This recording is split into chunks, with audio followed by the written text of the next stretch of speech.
ఆంధ్రప్రదేశ్లో ఈరోజు ఒక పిక్, అఫ్ కోర్స్ ప్రపంచవ్యాప్తంగా ఉన్న తెలుగు వారందరూ కూడా ఒక పిక్చర్ చూసి థు అని వైసీపీని వస్తా ఉన్నారు.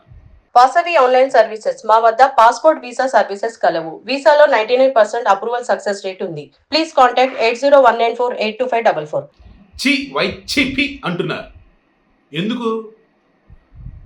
ఊరే నాయన, సంతోషంగా భార్యాభర్తలు ఇద్దరూ కూడా వచ్చి ఓటు హక్కు వినియోగించుకున్నారు. చక్కగా చిరునవ్వులు చిందిస్తూ ఫోటోలకు ఫోజులు ఇచ్చినారు. అండ్ పార్టీ కార్యకలాపాలకు సంబంధించేసి వీళ్ళు ఆల్రెడీ దాని సంబంధించి చూసుకుంటా ఉన్నారు. ఇటువంటి వీళ్ళని విడిపోయారు. అరే మొగుడు పిల్లలు కలిసి ఉంటే వైసీపీకి నచ్చదా? భార్యాభర్తలు అన్న వాళ్ళు సంతోషం ఉంటే వైసీపీకి నచ్చదా? అదేమంటే మా కుటుంబాన్ని విడదీశారు అని అంటూ ఉంటాడు జగన్మోహన్ రెడ్డి. ఎవరు కుటుంబాన్ని విడదీశారు? ఈయన కదా అలా విడదీసుకుందని చెప్పేసి షర్మిల పక్క, సునీత పక్క, విజయమ్మ చెప్పి నామా పక్క, సౌభాగ్యం వీళ్ళంతా కూడా ఎవరైతే 2019 ఎన్నికలలో జగన్మోహన్ రెడ్డికి ఓటేసి గెలిపించడం అన్నటువంటి వాళ్ళు ఈరోజు అంతా కూడా చెప్తున్నది ఏంటిది? కుటుంబ సభ్యులు ఉన్నాళ్ళే, ఆయనకు ఓటు వేయొద్దు, అతను ముఖ్యమంత్రి అనర్హుడు, అది కదా చెప్తున్నారు. అందరూ ఇది కూడా ఒక రీజన్ అన్నమాట. ఎదుటి వాళ్ళ యొక్క పర్సనల్ విషయాలు, బెడ్రూమ్ విషయాలు, బాత్రూమ్ విషయాలు అనకూడదు. కానీ సిగ్గుచేటు. పాపం షర్మిలకు సంబంధించి శుభకార్యము, ఆడవారికి పసుపు చీర కట్టుకుంటే చాలా ఇష్టంగా ఫీల్ అవుతారు. మరి ఆ రోజు కోయిన్సిడెన్స్ అనుకోవాలి, లేదన్నప్పుడు నిజంగా కావాలని కట్టుకున్నా కానీ పసుపు చీర కట్టుకుంది, చక్కగా శుభకార్యం అని వెళ్ళి పిలిచింది. వాళ్ళ నాన్న యొక్క ఫ్రెండ్ చంద్రబాబు నాయుడు, నా పెళ్లికి మీరు వచ్చినారు, దీవించారు, నేను బాగున్నాను, మీరు కూడా నా బిడ్డ పెళ్లికి రావాలా, ఆశీర్వించాలని పసుపు చీర కట్టుకుని వెళ్తే ఆ పసుపు చీర మీద కూడా గలీజ్ కామెంట్లు పెట్టించిన వాళ్ళు ఈ వైసీపీ వాళ్ళు. ఏకంగా ఓపెన్గానే మాట్లాడేవాడు ఈ జగన్మోహన్ రెడ్డి. మరలా నా అక్క, నా చెల్లి, నా అవ్వ, నా తాత వీళ్ళు ఓటేయండి అంటూ మరలా ఇది రోజు పోస్టు. ఇంగ్లీష్ ఛానల్స్కి, నేషనల్ ఛానల్స్కి ఇంటర్వ్యూలు ఇస్తున్న మూమెంట్లో ఆయన కరెక్ట్గా ఒక క్వశ్చన్ అడిగితే అంత ఎందుకండి, మన తెలుగు ఛానల్స్లో కూడా టీవీ నైన్ ఒకటి ఇచ్చాడు, ఇంకోటి ఏమైనా ఇచ్చాడు అని ఐడియా. అక్కడ కూడా మీరు చూడండి, జగన్మోహన్ రెడ్డిని eye to eye contact maintain చేయడు, కాన్ఫిడెన్స్ ఉన్నాడు, సమాధానం కరెక్ట్గా తెలిసినాడు, eye to eye contact maintain చేస్తాడు. జగన్మోహన్ మీరు బాగా అబ్జర్వ్ చేయండి, అటు చూస్తాడు, ఇటు చూస్తాడు, చేతులు నలుపుకుంటూ ఉంటాడు తప్ప ప్రాపర్గా అసలు ఎక్కడ ఆన్సర్ ఇవ్వడు. ఎందుకంటే అతని దగ్గర ప్రాపర్గా ఆన్సర్స్ ఉండవు. అదేమంటే అవతల వారి మీద భయంకరమైనటువంటి కాల్చి మసిబట్టి వేయటం, నిందలు వేయటం, బురజలటం ఇలా చేస్తూ ఉంటాడు. సో ఇప్పుడు అంతా కూడా పవన్ కళ్యాణ్ని ఆయన భార్య అన్న ఆమెను చూసి ఎంత హ్యాపీగా ఫీల్ అవుతున్నారంటే, ఈ వైసీపీ వాళ్ళ కామెంట్లు చూసి, ఈ వైసీపీ వాళ్ళు వేసినటువంటి పనికి వాళ్ళ నిందలను చూసి, ఆరోపణలను చూసి నిజంగానే పవన్ కళ్యాణ్ యొక్క భార్య అన్న వేరుగా ఉంటుందేమో, రష్యా వెళ్ళిపోయిందని చెప్పేసి అంతా అనుకున్నాము. చచ్చా, రేణుదేశాయ్ చెప్పినట్టు మేమిద్దరం ఎందుకు విడిపోయామో మా పర్సనల్ అది. సొసైటీ పరంగా వచ్చేస్తే పవన్ కళ్యాణ్ బంగారం, ప్రజలకు సేవ చేయడం అంటే ఆయనకి పిచ్చి. అటువంటి అతను ఈసారి మీరు ఖచ్చితంగా ఎన్నుకోవాలని ఆమె చెప్పిన విధానం చూసి వైసీపీలు అప్పుడు కూడా అండర్ మాటలు అన్నారు. ముందోసారి ఇప్పుడోసారి ఏంటి డబ్బులు ఇచ్చుంటారు అదే ఇది అని.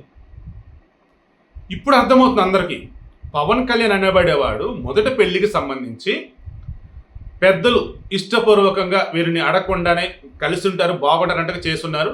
బట్ ఫస్ట్ మ్యారేజ్ సంబంధించి ఇద్దరి మధ్య సఖ్యత లేకపోవడంతో పెళ్ళైన కొద్ది నెలలకు దూరంగా ఉండటం, ఆ తర్వాత అఫీషియల్ డాకులు తీసుకోవడం, దూరం అవడం జరిగిపోయింది. రెండో భార్య వచ్చేసి రేణుదేశాయ్ సంబంధించేసి ప్రేమించడం, ఆ తర్వాత ఒప్పించి పెళ్లి చేసుకోవడం జరిగింది. బట్ ఆ తర్వాత ఏమైంది, ఇద్దరు సినీ ఫీల్డ్ అవ్వటం అండ్ ఇతను వచ్చే సొసైటీ అన్నట్టుగా ఉంటుండటం, ఇంకా వాళ్ళ రిలేషన్ వాళ్ళకు ఉన్నాయి. బట్ రేణుదేశాయ్ ఏ రోజు కూడా పవన్ కళ్యాణ్ని నెగిటివ్ ఎక్కడ మాట్లాడింది లేదు.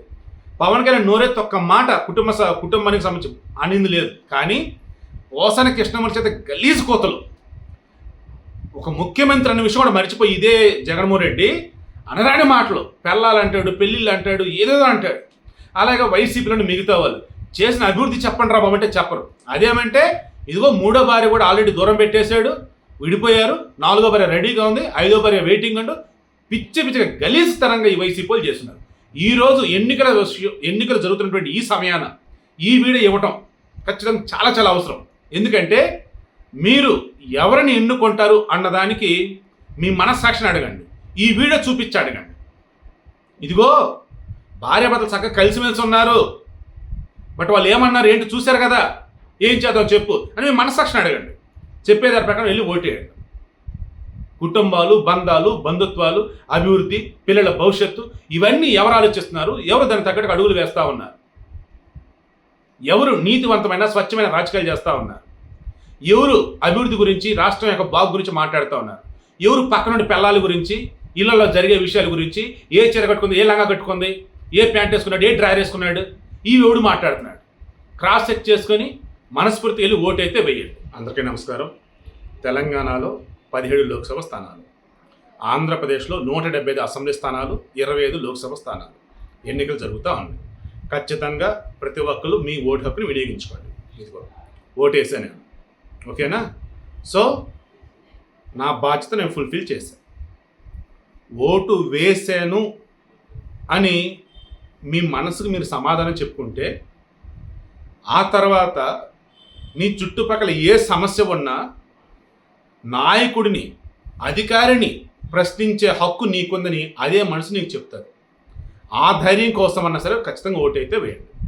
బట్ ఓటు వేసేటప్పుడు మీ మనస్సాక్షిని అడగండి, ఎవరికి ఓటేయాలి, ఎందుకు ఓటేయాలని. నోటాకి మాత్రం ఓటేయద్దు. నోట నన్ ఆఫ్ ద అబో, దానికి ఓటేయటం వల్ల ఉపయోగం 0. అది తెలియక ఎవడు కరెక్ట్గా లేండి అందుకే నోటాకేసి గర్వంగా చెప్తా ఉంటారు. అది తప్పు. పైన వారిలో ఖచ్చితంగా అభివృద్ధి చేసిన వాడు కానీ, అందుబాటులో ఉండేవాడు కానీ, ఇండిపెండెంట్గా పోటీ చేస్తున్న వారిలో కానీ ఖచ్చితంగా మంచి వాళ్ళు ఒక్కళ్ళన్నా ఉంటారు. వాళ్ళకి ఓటు అయితే వేయండి.